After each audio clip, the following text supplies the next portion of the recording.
गरीबों को उनका खुद का आशियाना मुहैया कराने के मकसद से प्रधानमंत्री आवास योजना की शुरुआत हुई थी, लेकिन राजस्थान के डीग जिले की कामा और पहाड़ी पंचायत समिति में इसी योजना को पिछली कांग्रेस सरकार के कार्यकाल में पलीता लगाया गया।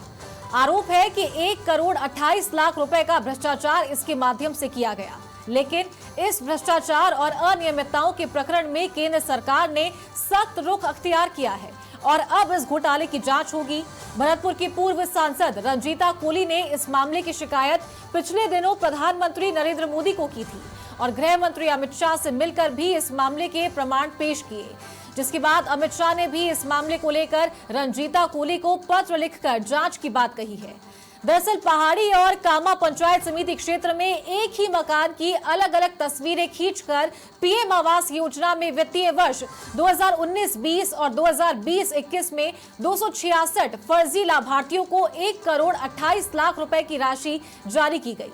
जांच में दोषी पाए गए 12 अधिकारियों को प्रारंभ में निलंबित किया गया और चार्जशीट भी दी। फर्जी भुगतान उठाने वालों के खाते से 7,71,589 रुपए रिकवर कर ली गई थी और अपात्र जो 266 लाभार्थियों के खातों को फ्रीज कर दिया गया था और साथ ही शेष वसूली की कार्रवाई आज तक पूरी नहीं हुई है। बाद में निलंबित आरोपियों को बहाल कर दिया गया।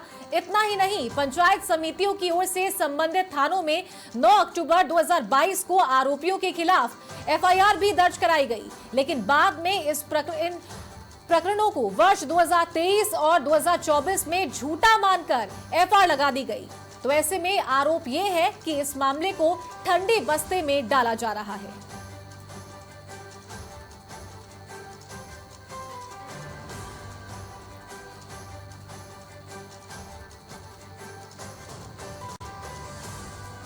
और इसी के साथ पूर्व सांसद रंजीता कोली हमारे साथ लाइव जुड़ गई हैं। रंजीता जी, बहुत स्वागत है आपका समाचार प्लस पर। नमस्कार मैम। मैम, शिकायत आपने दी थी प्रधानमंत्री को भी और गृह मंत्री अमित शाह से आप मिली थी पीएम आवास योजना में जो गड़बड़ी हुई है उसे लेकर, क्या ये पूरा मामला था? सबसे पहले तो मैं आपको बताना चाहूंगी, मैं तो बहुत हैरान हूँ कि जिस तरीके से दोषी माना गया उन 12 आदमियों को और अभी उनको बहाल कर दिया गया। आप देखिए कि देश के प्रधानमंत्री आदरणीय श्री नरेंद्र भाई मोदी जी की जो मुहिम चली थी प्रधानमंत्री आवास योजना के तहत, हमारे निचले तबके के लोगों को जो आवास मिले थे उनके लिए हम लोगों ने लड़ाई लड़ी थी जी। और मैं तो धन्यवाद देती हूँ हमारे विजय मिश्रा जी को, जो उन्होंने इस बात के प्रकरण को मेरे सामने लाया गया और मैं देश के प्रधानमंत्री आदरणीय श्री नरेंद्र भाई मोदी जी के पास गई थी और देश के गृह मंत्री जी के पास गई। उन्होंने संज्ञान में लिया और इस प्रकरण को पूरा देख करके उनको उन सबको निलंबित किया। मैम, क्या मामला आया था आपके सामने, किस तरीके से फर्जीवाड़ा हुआ है? मैं यही बताना चाह रही हूँ आपको कि जिस तरीके से जो फर्जीवाड़ा हुआ था कि एक फोटो को 10 आवासों पे लगा दिया गया और उनको आवास नहीं दिए गए, उसके लिए मैं लड़ाई लड़ी और उनको मैंने जब प्रधानमंत्री जी के सामने रखा और देश के गृह मंत्री जी के सामने रखा, उन्होंने पूरा प्रकरण को देखा और उनको निलंबित भी किया गया उन 12 आदमियों का। लेकिन मैं आपको बताना चाहती हूँ कि आपके चैनल के माध्यम से कि बात 12 आदमियों की नहीं है, मैं उसमें जितने भी जनप्रतिनिधि हैं उसमें जो गद्दार, उन गद्दारों को उनको मैं जेल पहुंचा कर रहूंगी, क्योंकि जिस तरीके से मैंने जो लड़ाई लड़ी है, चाहे मैं पद पे रहूं या ना रहूं, लेकिन मैं उनकी लड़ाई हमेशा लड़ती रहूंगी और ऐसे जो जनप्रतिनिधि इसमें मिले हुए हैं उनको मैं नहीं छोड़ूंगी। आज जब मैं अभी गृह मंत्री जी से मिली, उसको वापस हम लोगों ने खुलवाने का काम करा कि किस तरीके से झूठ फैलाया जा रहा है। इसमें धन्यवाद में हमारे मुख्यमंत्री जी भी इसका न्याय करेंगे। रंजीता जी, आप गृह मंत्री अमित शाह से मिली थी और मिलकर आपने इस पूरे के मामले की जो जानकारी थी, इस पूरे मामले के बारे में उन्हें बताया था, क्या कहा उन्होंने, क्या आश्वासन दिया था? मैं जब हम देश के गृह मंत्री जी से मिली, उनको मैंने पूरा प्रकरण बताया था।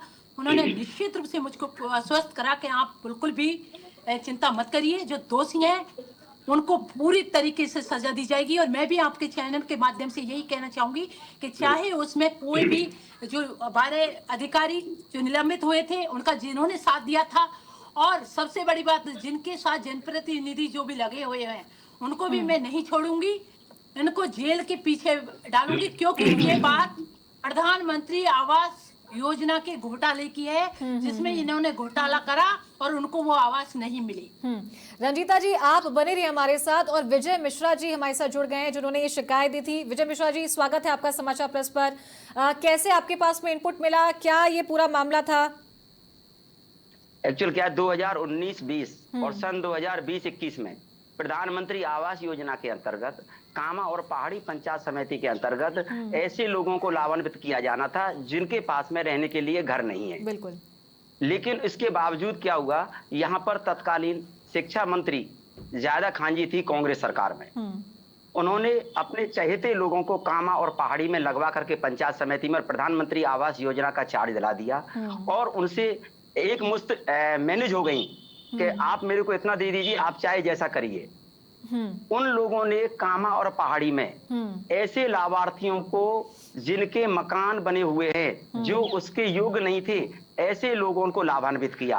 और कामा और पहाड़ी में कार्य होने से पहले और कार्य पूरा होने के बाद में एक ही मकान के फोटोओं को कई लाभार्थियों के अपलोड करके उनको लाभान्वित किया गया, जिसको लेकर के मैंने राज्य सरकार को शिकायत की। लेकिन चूंकि यहाँ पर राजस्थान में कांग्रेस की सरकार थी, कोई कार्रवाई उन्होंने नहीं करी। फिर मैं उस टाइम अपनी भरतपुर से जो सांसद है रंजीता कोली जी, उनसे जाकर के दिल्ली मिला और जाकर के उनको पूरी बात बताई मैंने और पूरा रिकॉर्ड अवेलेबल कराया। सांसद रंजीता कोली जी ने इस मामले को जब संसद में पुरजोर तरीके से उठाया, उसके बाद केंद्र सरकार के आदेश के बाद राजस्थान सरकार ने इसमें जांच कराई। जांच के बाद में इसमें 1,28,00,000 की रिकवरी हुई है और दर्जनों कर्मचारी संलिप्त पाए गए और फर्जीवाड़ा साबित हुआ है। फर्जीवाड़ा साबित होने के बाद में तत्कालीन आईएएस थे यहाँ पर जिला परिषद में, उन्होंने एफआईआर कराने के आदेश दिए थे। एफआईआर दर्ज हो गई कामा और पहाड़ी थाने में। एफआईआर दर्ज होने के बाद में पहाड़ी थानेदार ने मिल करके, जिसमें एक आईएएस ने जांच करने के बाद साबित होने के बाद एफआईआर दर्ज कराई है, रिकवरी के आदेश दिए और भ्रष्टाचार उसमें साबित हो चुका है। उसके बाद में उसमें एफआईआर लगा दी गई। एफआईआर के बाद में फिर मैंने कंप्लेंट करी। कंप्लेंट करने के बाद में उसको फिर पुनः खोला गया है और अब जांच कामा सीओ साहब पर आई हुई है। कामा सीओ साहब ने जिला परिषद को नोटिस दे करके और वो रिकॉर्ड अवेलेबल कराने के लिए नोटिस जारी किए हैं।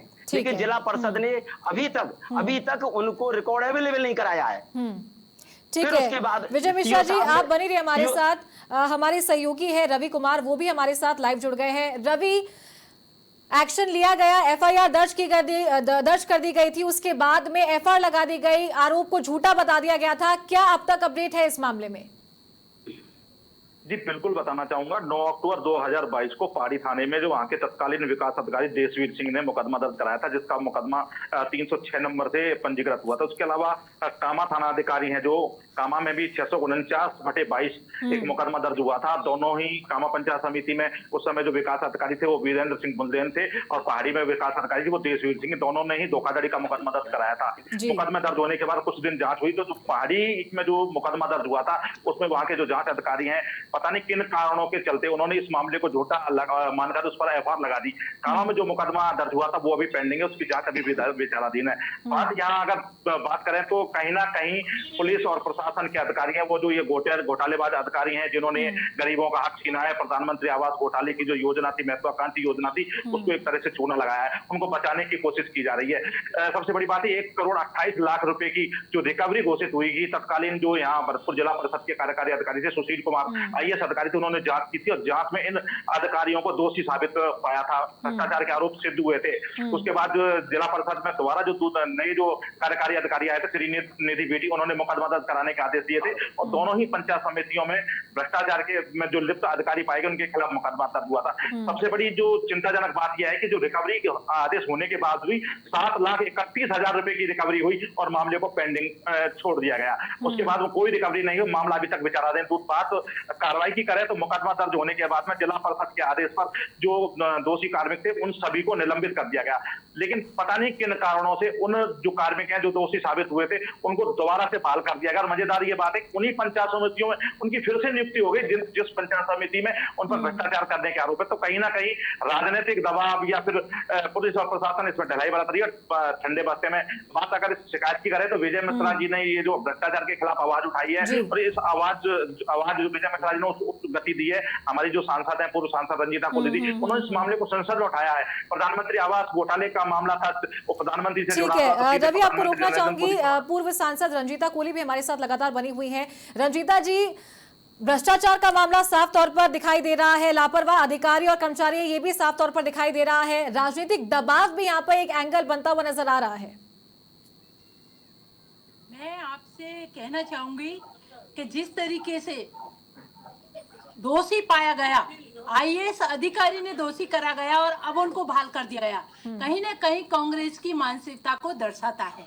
लेकिन मैं आपके चैनल के माध्यम से बताना चाहूंगी कि मैं छोड़ने वालों में से नहीं हूँ, चाहे मैं पद पे हूँ या नहीं हूँ, क्योंकि आज भी जनता का मेरे ऊपर विश्वास है और निश्चित रूप से मैं निस्वार्थ सेवा भाव से उनकी सेवा करती रहूंगी।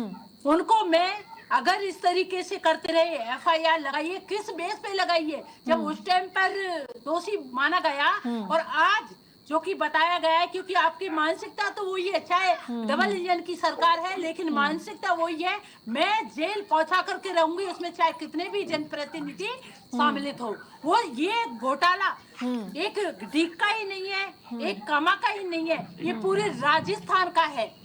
सबसे बड़ा घोटाला राजस्थान का है और आप देखिए कि ये तो कामा की और डीग की बात है। आज मैं कहना चाहती हूँ, चाहे वो बयाना हो, चाहे भरतपुर हो, चाहे राजस्थान के अंदर कोई भी हो, ये तो मैं धन्यवाद देती हूँ भाई मिश्रा जी को, जो कि सामाजिक कार्यकर्ता है, उन्होंने मेरे पास ला करके बोला और मैं धन्यवाद देती हूँ देश के प्रधानमंत्री आदरणीय श्री नरेंद्र भाई मोदी जी को और गृह मंत्री अमित शाह जी को, जिन्होंने संज्ञान में लेकर के इन दोषियों को जो मुझे आश्वस्त किया है कि हम इनको छोड़ेंगे नहीं।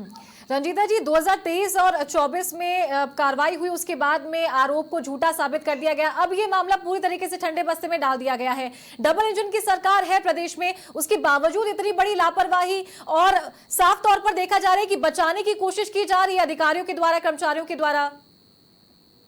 मैं यही कहना चाहूंगी कि इसको ठंडे बस्ते में मैं होने नहीं दूंगी। सबसे पहले तो जिनकी ये गलत फहमी थी, उन्होंने ये सोचा कि हम लोग जो करेंगे वो मनमानी करेंगे, लेकिन मैं मनमानी को होने नहीं दूंगी। इससे पद से मैं पद पे हूँ या नहीं हूँ इससे कोई मतलब नहीं है, लेकिन आज मेरे गृह मंत्री जी, आज मेरे मोदी जी मेरी बात को सुन करके उन्होंने मुझे आश्वस्त करा है कि हम इनको जब दोषी पूरी तरीके से इनको हम जेल पहुंचा करके रहेंगे। आप ये सोचिए कि ये जो मानसिकता है, इनकी मानसिकता और इनकी चंद दिनों की खुशी है, वो इनको मैं होने नहीं दूंगी।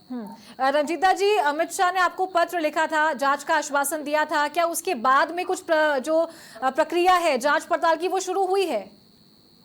बिल्कुल, जब से मैं मिली हूँ गृह मंत्री जी से, अमित शाह जी से, उन्होंने निश्चित रूप से मुझको आश्वस्त किया है और जांच की प्रक्रिया सुचारू रूप से चालू है। तो आप किस तरीके से कार्रवाई की मांग कर रहे हैं? क्या राज्य सरकार के द्वारा कोई कमेटी का गठन किया जाए और खासकर ये जो अधिकारी हैं जिन्होंने आरोपों को झूठा साबित किया था, जो कर्मचारी इसमें लिप्त पाए जा रहे हैं, क्या पहले उन्हें इन पदों से बाहर किया जाए? मैं सबसे पहले तो ये कहना चाहूंगी कि जो जिस तरीके से मनमानी कर रही है उनकी मनमानी नहीं होगी, क्योंकि मैंने सर को बोला है कि सीबीआई की जांच इन पर की जानी चाहिए, क्योंकि जब इनके मन में होगा उनको दोषी, जबकि इतने सारे सबूत हमारे पास होने के बाद और एफआईआर किस बेस पे लगाई है, ये मुझे भी आज तक समझ नहीं आ रहा। तो इस पे तो हम लोग जांच बैठवाएंगे और निश्चित रूप से जो दोषी है उसको जेल ही जाना पड़ेगा। रवि, मैं आपके पास आना चाहूंगी। जैसा कि आपने बात सुनी, रंजीता जी ने कहा कि ठंडे बस्ते में भी इस मामले को डाला जा रहा है, साथ ही एफआईआर लगा दी गई थी और जो आरोप है उनको झूठा साबित कर दिया गया था। क्या दोबारा उन्हें जो अधिकारी कर्मचारी हैं, क्या उन्हें वही उन्हीं जगहों पर पोस्टिंग मिली है, अभी भी उसी तरीके से काम करे और अभी भी भ्रष्टाचार का जो पूरा कारवा है ये चलता जा रहा है? जी बिल्कुल बताना चाहूंगा। जिस तरह से मैं बताना चाहूंगा कि 266 ऐसे लाभार्थी थे जिनके एक ही मकान को 10-10 बार बना हुआ था, अलग अलग वही फोटो मकान बनने के पारी में लगाए गए थे, वही फोटो कामा में लगाए गए थे। एक ही मकान को कई कई जगह बना हुआ दर्शाकर और उसका जो राशि है जो प्रधानमंत्री आवास योजना की उसकी बंदरबांट की गई थी। एक तरह से जो राजस्व का चूना वो सरकार को लगाया था। बात मेरा सवाल रंजीता कोली जी से है, पूर्व सांसद महोदय से भी एक सवाल है कि जिस तरह से ये घोटाला कांग्रेस सरकार में हुआ था, पिछले 2 सालों से राजस्थान में भाजपा की सरकार है, केंद्र में भाजपा की सरकार है और कामा से विधायक भी नौक्सम चौधरी वो बीजेपी के हैं और कामा के जो डीग के जो तीन विधानसभा क्षेत्र हैं, यहाँ से गृह राज्य मंत्री जवाहर सिंह बेड़म आते हैं, जिस कुमेर से विधायक डॉक्टर शैलेश सिंह आते हैं, सभी लोग विधायक हैं, लेकिन फिर भी 2 साल से इस पर कार्रवाई नहीं हो रही है। इस मामले को ठंडे बस्ते में डाल दिया गया। अब मैं सांसद महोदय से भी ये पूछना चाहता हूँ, ये अब जो सवाल उठा रहे हैं तो इन कहीं ना कहीं क्या राज्य सरकार कटघरे में नहीं है? क्योंकि आप सरकार को कार्रवाई करने की जिम्मेदारी तो राज्य सरकार की है और राजस्थान में भाजपा की सरकार है, भाजपा के विधायक है, केंद्र में भाजपा। इस तरह से 2 साल में अब तक ये कार्रवाई हो जानी चाहिए थी। भ्रष्टाचार में लिप्त जो दोषी हैं उनको सजा मिल जानी चाहिए थी। बिल्कुल रंजीता जी, बड़ा सवाल यही है कि राजस्थान में तो भाजपा की सरकार है, विधायक भी भाजपा का ही है और 2 साल से अब तक कार्रवाई नहीं हुई है। क्या इसे लेकर आपने आवाज नहीं उठाई, क्योंकि कार्रवाई करने की जिम्मेदारी तो राज्य सरकार की बनती है? सबसे पहले तो मैं चुप ही नहीं बैठी हूँ, मैं हमेशा आवाज उठाती रही हूँ और निश्चित रूप से 2 साल से हमारी सरकार है, लेकिन अधिकारी कांग्रेस की मानसिकता के हैं। अधिकारी इस काम को कर रहे हैं, लेकिन मैं आपको लेकिन अधिकारियों पर कार्रवाई करना तो राज्य सरकार का वो है ना, डिसीजन तो राज्य सरकार ले ही सकती है ना मैम। जी जी जी बिल्कुल आपने कहा, लेकिन मैं अपने मुख्यमंत्री जी को धन्यवाद देती हूँ, इस पे वो भी लगे हुए हैं इनको सजा देने के लिए।